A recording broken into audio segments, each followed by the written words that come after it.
Crystalline silica is a common mineral found in many naturally occurring and man-made materials used at construction sites. Materials like sand, concrete, brick, block, stone, and mortar all contain crystalline silica. Operations like cutting, chipping, grinding, or drilling these materials can release tiny particles of crystalline silica in the form of dust. Workers who breathe this dust are exposed to respirable crystalline silica. OSHA has set the permissible exposure limit for airborne respirable crystalline silica to 50 micrograms per cubic meter, but the trigger to reduce employee exposure is 25 micrograms per cubic meter. Exposure to silica dust can lead to the development of silicosis, an irreversible scarring and stiffening of the lungs. Lung cancer, kidney disease, and chronic obstructive pulmonary disease, or COPD, can also result from long-term exposure.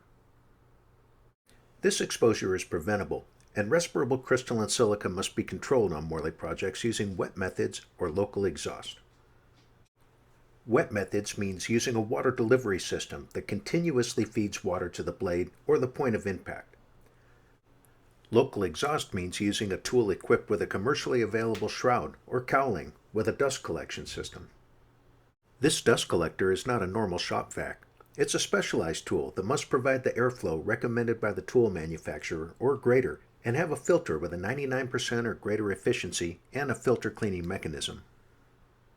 Whenever these engineering and work practice controls are not sufficient to reduce employee exposure to or below the permissible exposure limit, they must be supplemented with the use of respiratory protection.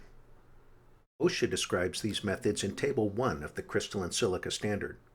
If the task you're asked to do produces respirable crystalline silica dust, you must follow the guidelines outlined in OSHA's Table 1 for that specific task.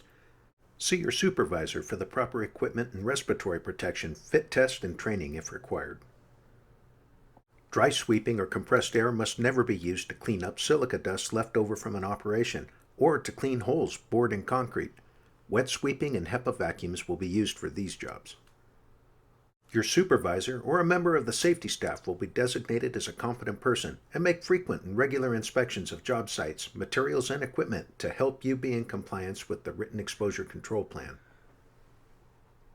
If your work with silica-producing tasks requires you to wear a respirator for 30 days or more per year, your employer is required under law to make medical surveillance available at no charge to you.